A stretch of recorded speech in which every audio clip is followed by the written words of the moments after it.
গ্রাম বাংলায় একটা কথা আছে, সব আলো শুভ না, সব খোলা দরজা স্বাগত না। পূর্ণিমার আলো যেমন ধানক্ষেত সাদা করে তোলে, তেমনি কিছু ঘরের ভেতরের অন্ধকারকেও স্পষ্ট করে দেয়। লোকেরা বলে, পূর্ণিমার রাতে যদি কোনো পরিত্যক্ত ঘরের ভেতর আলো জ্বলে, তাহলে বুঝতে হবে ঘরটা কাউকে ডাকছে। আর সবচেয়ে ভয়ঙ্কর কথা, ডাকটা যদি তোমার নিজের নাম ধরে আসে, তাহলে আর ফিরে আসা যায় না। এই গল্পটা সেই ঘরের, যে ঘরটা আজও মহিষডাঙ্গা গ্রামে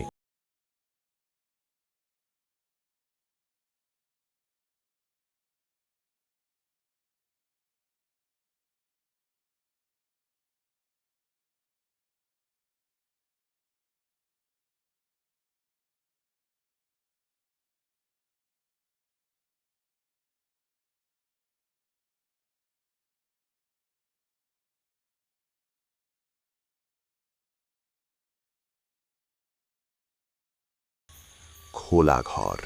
কেন খোলা? ঘরটা নিয়ে অদ্ভুত সব কথা আছে।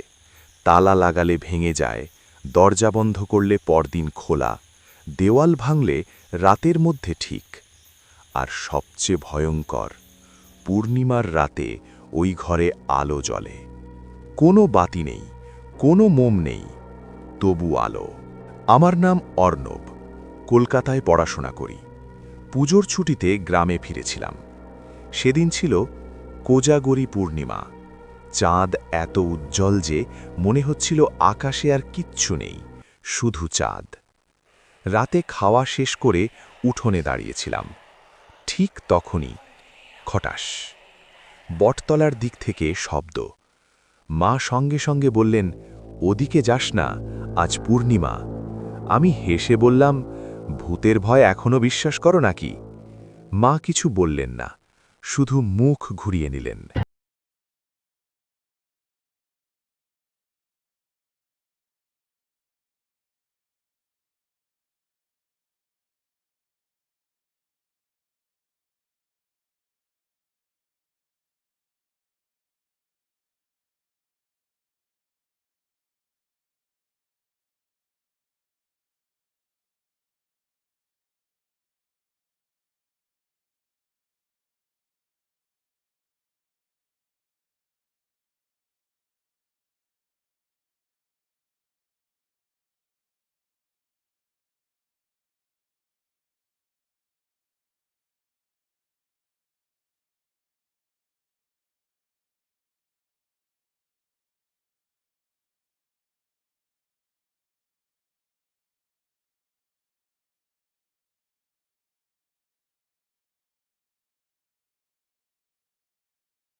দের আলো ঠুকছিল। হঠাৎ অর্ণব, মেয়ের গলা। আমি উঠে বসলাম। আবার দরজাটা খোলা, শুধু তোর জন্য। আমার গলা শুকিয়ে গেল। জানলা দিয়ে তাকালাম, খোলা ঘরের দরজা পুরো খোলা, ভেতরে আলো, আর দরজার সামনে একটা মেয়ের ছায়া। আমি জানি না কেন, কিন্তু আমার পা চলতে লাগলো। ঘরের সামনে দাঁড়িয়ে দেখি, ভেতরে কোনো আসবাব নেই, শুধু একটা পুরনো খাট আর দেওয়ালে নখের আঁচড়।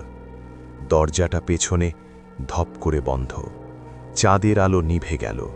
দেওয়ালে লেখা ফুটে উঠল, পূর্ণিমায় যে আসে সে আর যায় না। আমার পেছনে কেউ দাঁড়িয়েছিল, গলায় গরম নিঃশ্বাস, একটা ফিসফিস, অবশেষে এলি। আমি ঘুরে দাঁড়ালাম, দরজা নেই।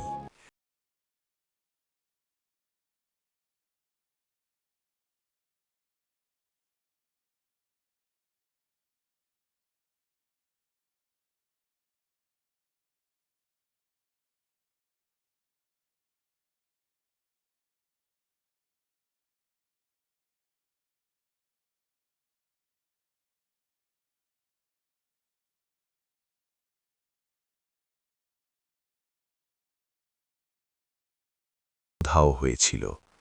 আমি ফিসফিস করে বললাম, তুমি মরে গেছ? কমলা হাসল। মরা মানুষদের মুক্তি থাকে, আমার নেই। দেওয়াল কাঁপতে লাগল, নখের আঁচড় নড়ছে, ঘর ছাড়ে না কাউকে।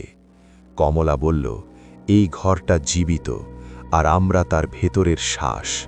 আমার বিয়ে ঠিক ছিল, আমি পালাতে চেয়েছিলাম। পূর্ণিমা, সবাই ঘুমোচ্ছিল। আমি দরজা খুলেছিলাম, কিন্তু ঘরটা নড়েনি। হঠাৎ সে চিৎকার করে উঠল, ঘরটা নিঃশ্বাস নিচ্ছিল। দেওয়াল ভিজে উঠল, আমাকে ধরে ফেলল। বাবা মা ডাকলাম, কেউ এলো না। ঘরের এক কোণে ছায়া জমল, একটা না, দুটো, তারপর আরও, পুরুষ, মহিলা, বাচ্চা। একটা ছোট ছেলে বলল, দাদা, আমরা কি বাড়ি যাব?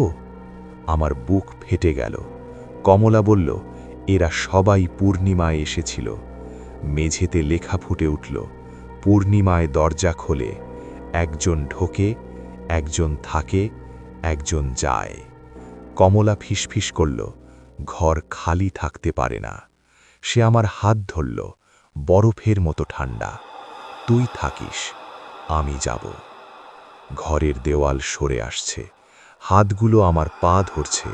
চাঁদের আলো তীব্র হয়ে উঠল, ঘরের ভেতর বাতাস ভারী হয়ে উঠল, শ্বাস নিতে কষ্ট হচ্ছিল। আমি স্পষ্ট শুনতে পেলাম, ধুক ধুক। মনে হলো যেন কোনো বিশাল হৃৎপিণ্ড দেওয়ালের আড়ালে ধুকপুক করছে। আমি ফিসফিস করে বললাম, এই শব্দটা কি? কমলার চোখে আতঙ্ক। ওটাই ঘরের হৃৎপিণ্ড, যখন নতুন কাউকে পায় তখন জেগে ওঠে। মেঝের ফাটল দিয়ে কালো তরল বেরোতে লাগল, রক্ত না, তেল না, একটা অদ্ভুত ঠান্ডা তরল। হঠাৎ চারিদিক বদলে গেল। আমি আর ঘরের ভেতর নেই, আমি দাঁড়িয়ে আছি একটা বিশাল শূন্য মাঠে। ওপরে পূর্ণিমা, আর সামনে ঠিক একই রকম একটা ঘর। কমলা বলল, এই ঘর একা না, এটা একটা দরজা। আমি বুঝে গেলাম, ঘরের ভেতর ঢোকা মানে আরেকটা জায়গায় ঢোকা।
হাতে লাল কাপড়ে মোড়া কিছু। কমলা বলল, গ্রামের বুড়োরা সব জানত, ঘর যাতে শান্ত থাকে প্রতি কয়েক বছরে একজন মানুষ হারিয়ে যেত। দুর্ঘটনা, পাগলামি, নিখোঁজ, সব সাজানো। হঠাৎ আমি শুনলাম, অর্ণব।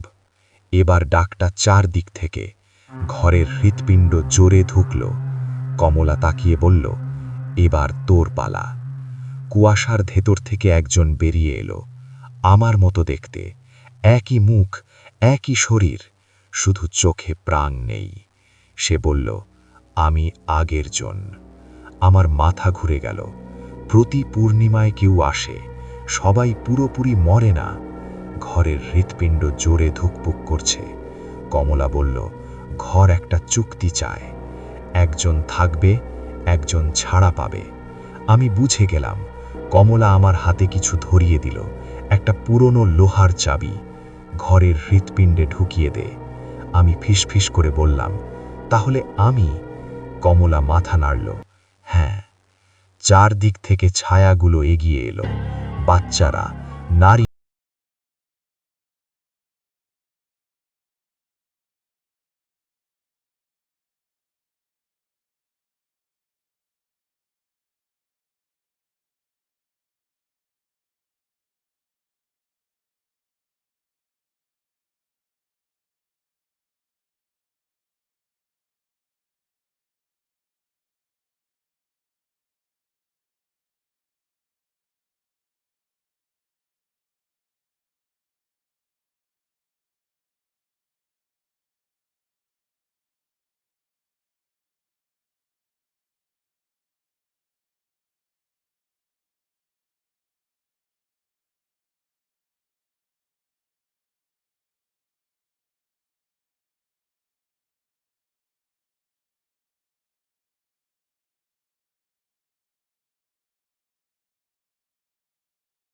উঠোনে দাঁড়ানো একটা ছোট্ট ঘর, দরজাটা খোলা।